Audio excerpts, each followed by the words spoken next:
नमस्कार, मैं हूं आपके साथ रिशु त्यागी। एपीएन के लोकप्रिय कानूनी प्रोग्राम लीगल हेल्पलाइन में आप सभी का स्वागत। इसमें हमारे कानूनी विशेषज्ञ रोजमर्रा की जिंदगी की समस्याओं से जुड़े कानूनी मसलों पर आपकी शंकाओं का समाधान करते हैं। आप फोन करके कानूनी राय ले सकते हैं। आज हम बच्चों द्वारा किए गए अपराध और उनसे जुड़े कानूनी प्रावधान की जानकारी देंगे। बचपन में गलत माहौल और विवेक की कमी के कारण कई बार संगीन अपराध हो जाते हैं। बच्चे जब गैर कानूनी काम करते हैं तो मामला काफी संवेदनशील हो जाता है। एनसीआरबी के तहत उन अपराधों की संख्या में बढ़ोतरी तेजी से हो रही है। इस समय 16 से 18 वर्ष के अपराधियों की संख्या 54% से बढ़कर 66% तक हो गई है। इन बच्चों के साथ आम अपराधियों की तरह निपटना सही नहीं होता है।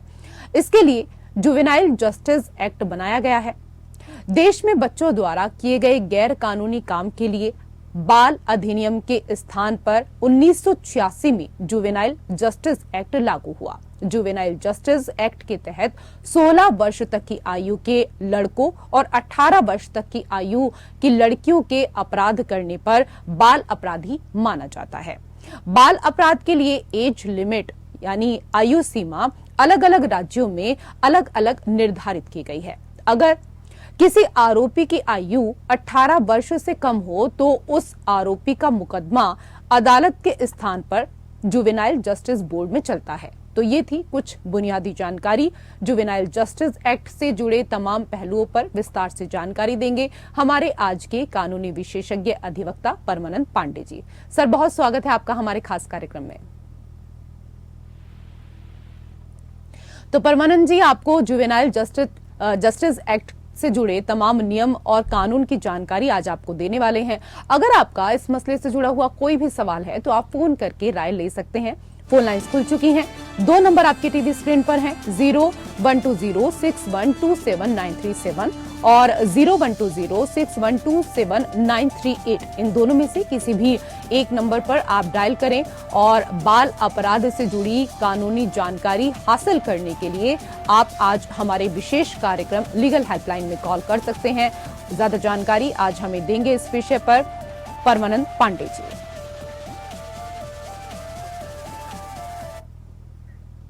सर, सबसे पहले हमें जो तमाम दर्शक हमारे साथ इस वक्त जुड़े हुए हैं उनको ये बताइए कि कानूनी तौर पर जुवेनाइल जस्टिस एक्ट नाबालिग को कैसे परिभाषित किया गया है। देखिए, आपने अपनी प्रस्तावना में इस बात को साफ कर दिया कि जुवेनाइल कौन लोग होते हैं। जो कानून है, कानून के हिसाब से पहले तो 16 साल की उम्र तक के सारे लोग जुवेनाइल माने जाते थे, लेकिन अब उस सीमा को बढ़ाकर 18 साल कर दिया गया। इसके नाते कहते हैं कि जुवेनाइल जस्टिस एक्ट 18 साल तक के लड़कों पर लागू होता है कि ये इससे नीचे के हैं तो जुवेनाइल जस्टिस बोर्ड में उनका मुकदमा चलेगा और उन पर वहीं पर न्याय दिया जाएगा। लेकिन मेरे कहने का मतलब ये है कि इसमें और भी चीजें जुड़ी हुई हैं। जैसे बहुत पहले हाउस ऑफ लॉर्ड्स में और ये मुकदमा चला था जिसमें कहा गया था कि किन को जुवेनाइल माना जाए। जुवेनाइल मानने का तो एक उम्र होती है 18 साल, और आपने अभी बताया कि हमारे यहाँ 16 साल से लेकर के 18 साल तक के अपराधों, बच्चों के द्वारा किए गए अपराधों की संख्या में बढ़ोतरी हुई है, वृद्धि हुई है। तो निश्चित तौर पर ये ऐसे अपराध हैं जिनमें इनकी बढ़ोतरी होती जा रही है। तो अब ये सोचना होगा कि क्या ये उम्र की सीमा 18 साल तक सही है या गलत है। वहाँ हाउस ऑफ लॉर्ड्स में यह फैसला किया गया कि अगर बच्चे को ये मालूम है कि कौन सा क्राइम कर रहा है, अगर वो मेंसरिया उसका मॉडिफाइड इंटेंशन उसमें जाहिर होता है, तो निश्चित रूप से उसको जुवेनाइल जस्टिस एक्ट से बाहर निकाला जाना चाहिए। इंग्लैंड का नियम है, लेकिन हिंदुस्तान में ऐसा कुछ नहीं है। इंडिया में तो यह है कि 16 साल से बढ़ाकर 18 साल कर दिया गया। अगर 18 साल से उसकी उम्र जो है 2 महीने भी कम है तो भी उसको उसी तरह से माना जाएगा। लेकिन आजकल आप देखिए कि हत्या और बलात्कार के ऐसे घटनाएं हो रही हैं जो बच्चे 18 साल से कम के हैं और वो करते जा रहे हैं और उनके लिए उनको छूट भी मिलती जा रही है। अब आपको मैं एक छोटी चूकी बात, आगे और सवाल भी पूछेंगे आप, लेकिन मैं आपको एक साधारण बात बताता हूँ कि निर्भया का केस जो इस देश में हुआ था, वो पूरी दुनिया जानती है उस चीज को। जो अपराध करने वाला लड़का था, वो उसकी उम्र जो है उस समय 16 साल या 17 साल के आसपास थी, लेकिन उसी आधार पर वह जो जघन्य अपराध किया था, जिसने उस बच्ची के न साथ बलात्कार किया था बल्कि उसकी हत्या भी कर दी थी, मुख्य आरोपी था, लेकिन वो छूट गया और वो उसको कुछ दिन तक उसको सुधार गृह में रखा गया, बाल सुधार गृह में। उसके बाद उसको छूट गया और वो आज खुला घूम रहा है।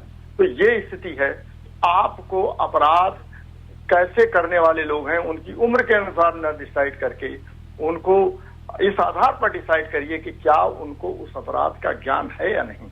जो बच्चा आजकल 16 या 17 साल का होकर के बलात्कार जैसे मामले में जुड़ा है, निश्चित रूप से उसको उस जानकारी है कि हम बलात्कार के अपराधी बनने जा रहे हैं, लेकिन चूंकि उसकी उम्र कम है इस नाते उसको छोड़ दिया जाता है। मेरा इसमें यही कहना है कि ये तो केवल यहाँ पर जो जुवेनाइल जस्टिस है वो केवल 18 साल केवल उम्र के आधार पर टिकी हुई है, लेकिन इसमें संशोधन करने की जरूरत है। वो तो अलग बात है, उस पर विचार विमर्श कभी बाद में किया जा सकता है। आज की स्थिति कानूनी परिभाषा के रूप में है कि 18 साल से कम उम्र के बच्चों को जो अपराध करते हैं उनको जुवेनाइल क्राइम कहते हैं, उनको जुवेनाइल ऑफेंडर मानते हैं। जी सर, आपसे ये भी समझना चाहेंगे कि अपराध के लिए अगर बच्चे को सजा होती है तो कब स्पेशल होम में भेजा जाता है, कब रिमांड होम में भेजा जाता है, और क्या अपराधी बच्चे को जेल भी भेजा जाता है? देखिए, अपराधी बच्चे को जेल में भेजने का कोई प्रावधान नहीं है।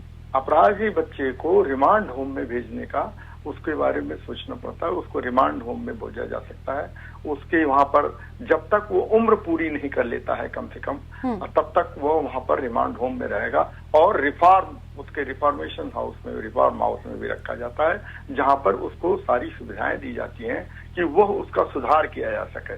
और उसकी एक काउंसलिंग होती है, उससे एक बातचीत होती है कि देखो ये अपराध करना गलत है, और उसके लिए साइकोलॉजिस्ट लोग होते हैं, उसके लिए डॉक्टर्स लोग होते हैं, उसको और तरह के समाज के लोग जुड़े होते हैं, समाज सेवई लोग होते हैं। उनके माँ बाप को भी बुलाया जाता है कि ऐसे बच्चों को देखिए, आप इस तरह के अपराध करने वाले बच्चे को सही रास्ते पर ले आए। तो मेरी समझ से मेरा जो कानून का अभी दायरा है, मैंने कभी किसी को बच्चे को नहीं देखा कि उसको जेल भेज दिया गया हो। अगर वह ऐसा है कि 18 साल से कम उम्र का है, 18 साल से कम उम्र का है, तो केवल उसको रिमांड होम में भेजा जाता है, सुधार गृह में भेजा जाता है, जहां पर उसके सुधार के लिए पूरी तरह से काउंसलिंग की जाती है। वो लीगल काउंसलिंग की जाती है, उसमें साइकोलॉजिकल काउंसलिंग की जाती है, उसमें डॉक्टर्स लोग देखते हैं, उसमें समाज से जुड़े हुए लोग देखते हैं, माँ बाप को भी बुलाया जाता है, कोर्ट भी इस चीज को संज्ञान में लेती है और उनके केवल काउंसलिंग की जाती है। जी सर, ये भी बताइए कि juvenile justice care and protection of children amendment bill 2021 के मुख्य प्रावधान क्या कुछ हैं? देखिए, ये तो एक्ट 2015 का है, लेकिन अमेंडमेंट बिल आया 2021 में। अब अमेंडमेंट बिल 2021 का क्या है? 2021 में डिस्ट्रिक्ट मजिस्ट्रेट को ये काफी पावर दे दिया गया। वो इस चीज को डिसाइड करते हैं कि डिस्ट्रिक्ट मजिस्ट्रेट के किन किन क्राइम्स को, जैसे अब कुछ क्राइम्स की लिमिट भी बढ़ा दी गई कि जो अगर मान लीजिए बच्चों में होता है कि उनको नशे की आदत डाल दी जाती है, या कोई 16-17 साल की लड़की है, 18 साल की लड़की है, उसको बरगला करके कोई लड़की करके उसको ट्रैफिकिंग में ले जाती है और बाहर ले जाती है, तो ये वो उनको उनके लिए भी ये जांच की जाती है कि कैसे ये हो रहा है। तो इन सारे क्राइम्स को उसमें जोड़ दिया गया है, और ये जोड़ने का अधिकार 2021 के कानून के तहत वो डिस्ट्रिक्ट मजिस्ट्रेट को मिल गया है कि उसको सोचे।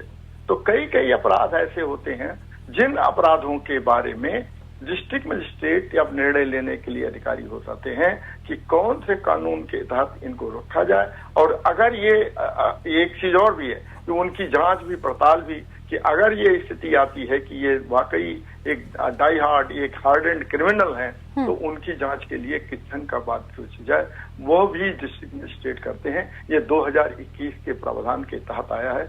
मुख्य रूप से यही चीज है कि कुछ चीजों को, अपराधों को उसमें जोड़ दिया गया है और कुछ अपराध को रखा गया है कि उनको कब भेजा जाए, किस जगह भेजा जाए।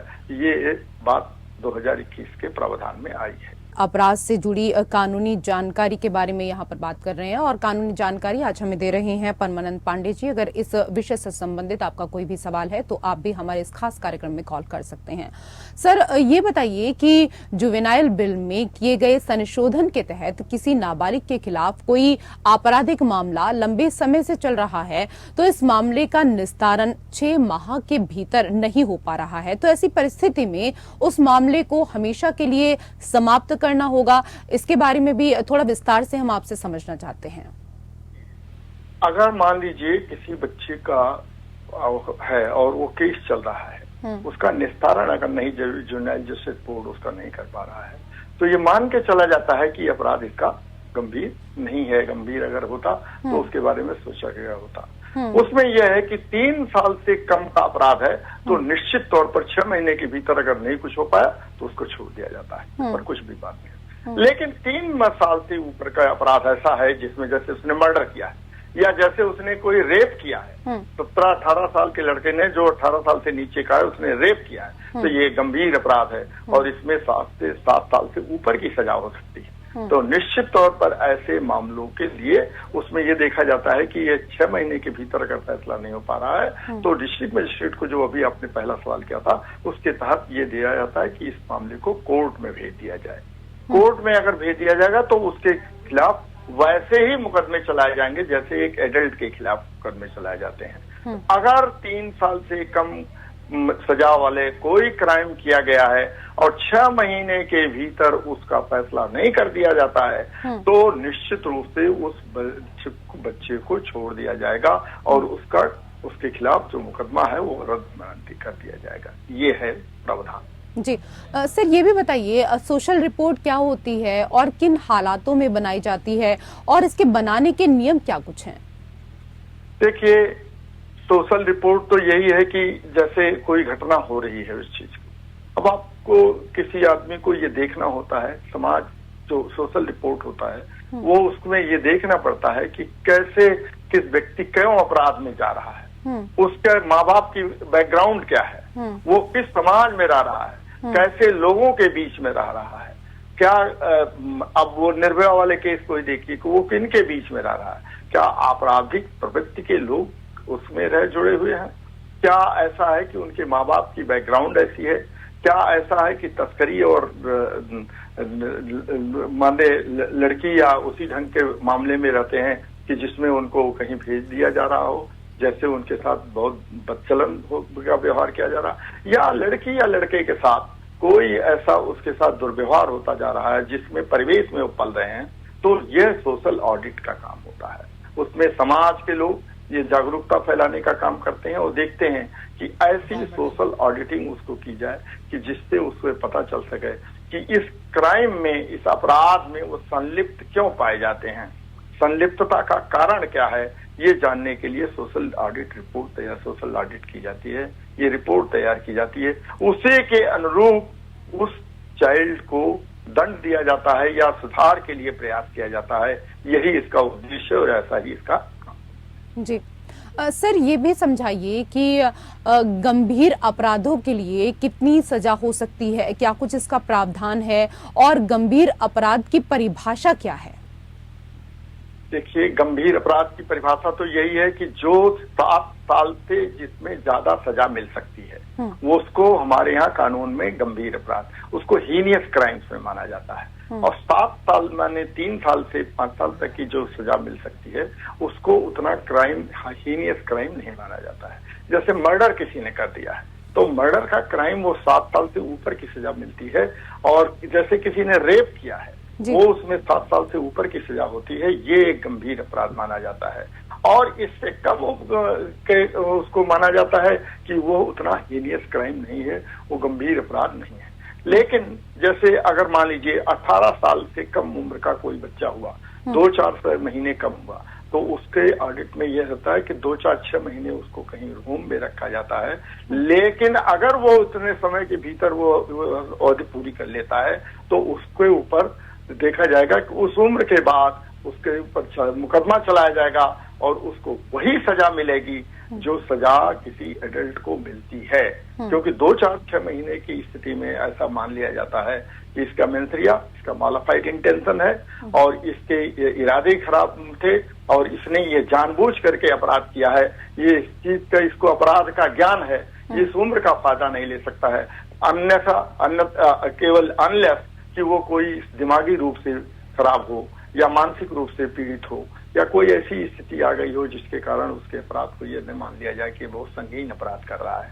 कई बार ऐसा भी होता है कि उनके सुझाव देखे जाते हैं कि ये मानसिक रूप से रोगी तो नहीं है, मानसिक रोगी अगर है तो उसको उसकी दवा कराई जाती है और फिर उसको छूट मिल जाती है। लेकिन अगर वो संगीन अपराध करता है और मानसिक रूप से अपराधी नहीं पाया जाता है और उसका इरादा उसमें रहा है तो उसके मुकदमे को 18 साल के बाद जस्टिस जुवेनाइल बोर्ड के हटाकर एक सामान्य कोर्ट में प्रस्तुत किया जाता है, वहां पर क्रिमिनल कोर्ट में रखा जाता है। जी सर, आज के विषय पर हमारे तमाम दर्शकों को इतनी अहम जानकारी देने के लिए आपका बहुत बहुत धन्यवाद और इसी के साथ खास कार्यक्रम लीगल हेल्पलाइन में मेरे साथ फिलहाल इतना ही। नमस्कार।